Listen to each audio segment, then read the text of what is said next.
नमस्कार, मैं हूं आपके साथ पूजा। राजस्थान में चुनावी माहौल को बीजेपी कांग्रेस ने दिलचस्प बना दिया है। एक दूसरे पर धुआंधार तरीके से वार पलटवार चल रहा है, लेकिन किसका होगा राज, किसके सर सजेगा राजस्थान का ताज? चुनौती बड़ी है, मुद्दे तमाम है। राज तिलक में आज तमाम मुद्दों पर चर्चा करेंगे, लेकिन उससे पहले एक नजर इस वक्त की हेडलाइंस पर। गहलोत के गढ़ जोधपुर में गरजे पीएम मोदी, बोले कांग्रेस नहीं खुलने देगी लाल डायरी के काले राज, युवाओं को किया पेपर लीक माफियाओं के हवाले।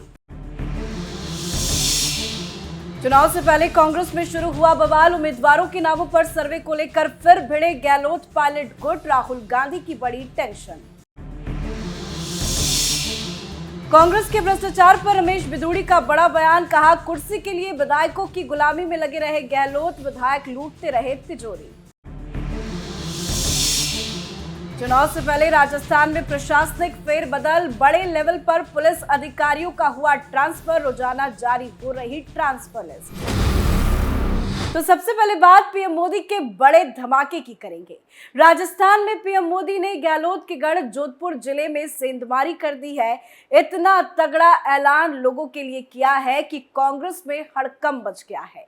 जोधपुर बीजेपी के लिए अभी काफी अहम सीट बन गई है, इसीलिए इस सीट पर खेल की शुरुआत पीएम मोदी की चुनावी सभा से हुई है। इस दौरान पीएम मोदी ने अपने बयान से कांग्रेस को हिलाकर रख दिया। पीएम मोदी ने न सिर्फ गहलोत की लाल डायरी को जनता के आगे खोली है, बल्कि कांग्रेस के पेपर लीक घोटाले की परतें भी खोल दी हैं। पीएम मोदी के जोधपुर दौरे से गहलोत काफी घबराए हुए हैं। पीएम मोदी ने गहलोत पर तंज कसते हुए क्या कुछ कहा है, आइए सुनाते हैं। अच्छा, आप सबने लाल डायरी के बारे में सुना है? सुना है? माताओं बहनों ने भी सुना है, उधर बच्चियों ने भी सुना है। लोग कहते हैं कि लाल डायरी में कांग्रेस के करप्शन की हर काली करतूत उसमें है। आप मुझे बताइए, इस लाल डायरी के काले राज, सुनिए, इस लाल डायरी के काले राज खुलने चाहिए कि नहीं खुलने चाहिए? कांग्रेस के पेपर लीक माफिया ने यहां के लाखों युवाओं का भविष्य बर्बाद कर दिया है। राजस्थान का युवा इंसाफ मांग रहा है। चुनाव के समय बेरोजगारी भत्ते का वादा करने वाली कांग्रेस ने यहां के युवाओं को पेपर लीक माफिया के हवाले कर दिया। जब यहां हिंसा हो रही थी, निर्दोष लोग मारे जा रहे थे, तो कांग्रेस के नेता क्या कर रहे थे? क्या कांग्रेस की पहली और आखिरी नीति सिर्फ और सिर्फ तुष्टीकरण ही है क्या? रामनवमी, परशुराम जयंती, हनुमान जयंती, कोई भी त्योहार ऐसा नहीं है जिसमें राजस्थान से पत्थरबाजी की खबरें न आती हो। पीएम मोदी के इस हुंकार ने कांग्रेस में बवाल मचा दिया है, क्योंकि एक तो जोधपुर गहलोत साहब का गृह क्षेत्र है, वहां लाज बचाने के लिए गहलोत साहब तमाम तरह के हथकंडे अपना रहे हैं, लेकिन पीएम मोदी ने गहलोत के ऊपर ही प्रहार कर जोधपुर में उनकी मिट्टी पलित कर दी। पीएम मोदी ने यहां 5 लोकसभा सीटों और 43 विधानसभा सीटों पर बीजेपी को मजबूत करने का काम किया है। वहीं जोधपुर में इस बार जो ऐलान पीएम मोदी ने किया, उससे भी कांग्रेस की उल्टी गिनती शुरू हो गई है। दरअसल पीएम मोदी ने यहां 5,900 करोड़ रुपए की कई परियोजनाओं का शिलान्यास और लोकार्पण किया। इनमें सड़क, रेल, हवाई अड्डा, शिक्षा और स्वास्थ्य से संबंधित परियोजनाएं शामिल है। शिलान्यास और लोकार्पण कार्यक्रम में पीएम मोदी ने जोधपुर आईआईटी को राष्ट्र को समर्पित किया। जोधपुर की पीएम मोदी की रैली के बाद कांग्रेस भी अब कुछ बड़ा करने का प्लान तो कर रही है, लेकिन इस बार कांग्रेस के घोटालेबाजी के मुद्दे को बीजेपी जोरों शोरों से उठा रही है। जिसकी वजह से कांग्रेस की सारी योजनाओं पर पानी फिर गया है। जनता भी अब कांग्रेस को धुतकार रही है, यानी कि राजस्थान में अब कांग्रेस का सियासी खेल बिगड़ता दिखाई दे रहा है। तो एक तरफ बीजेपी ने राजस्थान में मजबूती पकड़ ली है, तो वहीं दूसरी तरफ राजस्थान की सत्ता में बैठी कांग्रेस बर्बाद हो गई है। क्यों? क्योंकि उम्मीदवारों को लेकर राहुल गांधी, खड़गे, गहलोत, सचिन पायलट में महायुद्ध शुरू हो गया है। अब अपने अपने नेताओं को चुनाव लड़वाने की पैरवी कर रहे हैं। ऐसे में कई विधायक, मंत्रियों का टिकट काटने की पार्टी में रणनीति चल रही है, जिससे कई नेता नाराज हो गए हैं। और खबरें तो ये भी आ रही है कि कई नेता पार्टी छोड़कर कांग्रेस को सबक सिखाने के मूड में है। अब तो चुनाव से पहले ही कांग्रेस की हालत ये हो गई है कि उसे चुनाव लड़ने के लिए उम्मीदवार तक नहीं मिल रहे हैं। चुनाव की तारीखों का ऐलान अक्टूबर के दूसरे सप्ताह में होने की संभावना है।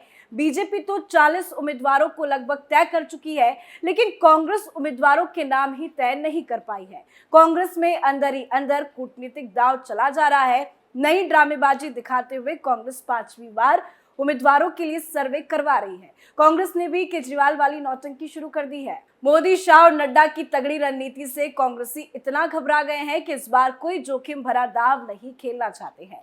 ऐसे में पार्टी कमजोर उम्मीदवार उतारने से बच रही है। केंद्रीय चुनाव समिति टिकट चयन के लिए प्रदेश चुनाव समिति और स्क्रीनिंग कमेटी के भरोसे नहीं कर रही। पार्टी ने तय किया है कि उन्हीं लोगों को टिकट दिया जाएगा जो पार्टी को जीत की गारंटी दे सके। हालांकि सूबे के दिग्गज नेता अपने करीबी नेताओं को टिकट दिलाने की पैरवी और सिफारिश में जुटे हैं, जिसको लेकर गहलोत गुट और पायलट गुट एक बार फिर से आमने सामने आ गए हैं। इसके चलते कांग्रेस उम्मीदवारों के चयन को लेकर दिल्ली में बैठक नहीं हो पा रही। राहुल गांधी, खड़गे भी परेशान है, क्योंकि दोनों गुट अपने अपने नेताओं को आगे करने की कोशिश में लगे हुए हैं। ना गहलोत मान रहे हैं, ना पायलट। अंदर खाने कांग्रेस में बवाल मचा हुआ है।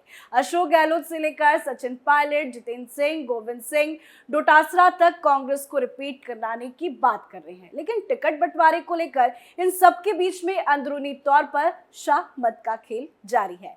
प्रदेश चुनाव समिति के सदस्य अपने अपने प्रभार वाले जिलों में सर्वे करके रिपोर्ट दे चुके हैं। इसके बावजूद कांग्रेस उम्मीदवारों के नाम पर मुहर अभी तक नहीं लगा रही है। इसके पीछे वजह यह है कि कांग्रेस के दिग्गज नेता अपने नजदीकियों को टिकट दिलाने की पैरवी कर रहे हैं, लेकिन पार्टी नेतृत्व ने यह तय कर रखा है कि जिताऊ कैंडिडेट को ही टिकट दिया जाए। इस बार सिर्फ गहलोत, पायलट के अलावा आलाकमान से भी युद्ध चल रहा है। माना जा रहा है कि कांग्रेस अपने कुछ मौजूदा विधायक और कई मंत्रियों के टिकट काट सकती है।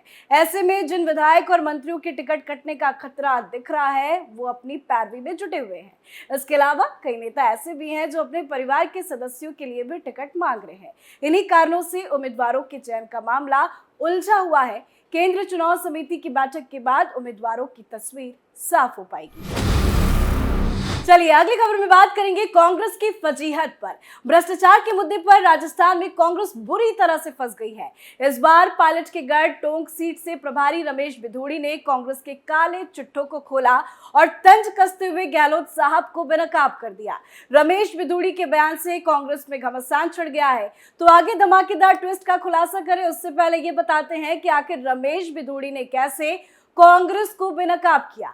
रमेश बिधूड़ी ने कहा कि सीएम गहलोत अपनी कुर्सी बचाने के लिए विधायकों की गुलामी करते रहे और उनके विधायक जनता की सेवा की जगह लूट मचाते रहे। बीजेपी सांसद ने आगे कांग्रेस पर तुष्टीकरण का आरोप लगाया और कहा कि सीएम अपनी कुर्सी बचाने के लिए विधायकों की गुलामी करते रहे और उनके विधायक सरेआम लूट मचाते रहे। वर्तमान में राजस्थान में कांग्रेस की सरकार पूरी तरह से भ्रष्टाचार में डूबी है। जनता सब देख रही है, उससे कुछ छिपा नहीं है और आगामी विधानसभा चुनाव में जनता ही उन्हें वोट की चोट से जवाब देगी। तो इस बार बीजेपी कांग्रेस को भ्रष्टाचार के मुद्दे पर जोरों शोरों से घेर रही है, जिससे कांग्रेस की जमकर फजीहत हो रही है। ऐसे में अब एक सवाल ये भी उठ रहा है कि आखिर बीजेपी ने रमेश बिधूड़ी को टोंक क्यों भेजा। दरअसल रमेश बिधूड़ी भी उसी गुर्जर समुदाय से ताल्लुक रखते हैं जिससे सचिन पायलट आते हैं। दूसरा है टोंक का जातिगत समीकरण। टोंक जिले में करीब 10,54,000 मतदाता है, जिसमें करीबन 14% गुर्जर मतदाता है, तो 10.3% के आसपास मुस्लिम वोटर्स है। इसी जातिगत समीकरण के चलते टोंक में पिछले चुनाव में ध्रुवीकरण होता रहा है। बीजेपी का मानना है कि टोंक का जैसा जातिगत समीकरण है, उस स्थिति में रमेश भिदोड़ी न सिर्फ हिंदू वोटर्स को अपनी तरफ खींचेंगे बल्कि ऐसे गुज्जर वोटर्स को भी अपने साथ जोड़ेंगे जो सचिन पायलट की अपनी ही पार्टी कांग्रेस में उपेक्षा से नाराज हैं। बता दें कि टोंक जिले में कुल 4 विधानसभा सीटें हैं, जिनमें सिर्फ एक सीट बीजेपी के पास है और अब बाकी सीटों पर भी बीजेपी ने कब्जा करने की खास रणनीति बना ली है। आखिरी खबर प्रशासनिक फेरबदल पर। राजस्थान में विधानसभा चुनाव की आचार संहिता लागू होने से पहले अशोक गहलोत सरकार लगातार अधिकारियों के तबादले कर रही है। ज्यादातर तबादले कांग्रेस विधायकों और नेताओं की सिफारिश पर हो रहे हैं, तो कुछ तबादले चुनाव आयोग के दिशा निर्देश के अनुसार किए जा रहे हैं। लेकिन सवाल ये उठ रहा है कि आखिर इतनी जल्दबाजी में क्यों तबादले किए जा रहे हैं? क्या गहलोत को सरकार बदलने का डर है या फिर सरकार बदलने पर अपने घोटाले उजागर होने का? यही फाइलों को ठिकाने लगाने के लिए पसंदीदा अफसरों का ट्रांसफर तो नहीं किया जा रहा। खैर, रोजाना हो रहे ट्रांसफर के इस मुद्दे ने तूल पकड़ लिया है। पिछले 24 घंटे में सरकार ने भारतीय पुलिस सेवा के 9 और भारतीय प्रशासनिक सेवा के 2 अधिकारियों के तबादले किए हैं। इनमें 2 जिलों में पुलिस अधीक्षक और 1 जिले में कलेक्टर को बदल दिया गया है। राजतिलक में आज के लिए फिलहाल इतना ही। राजस्थान के नए चुनावी आंकड़ों, नए चुनावी मुद्दों के साथ फिर हाजिर होंगे। तब तक देखते रहिए कैपिटल टीवी। नमस्कार।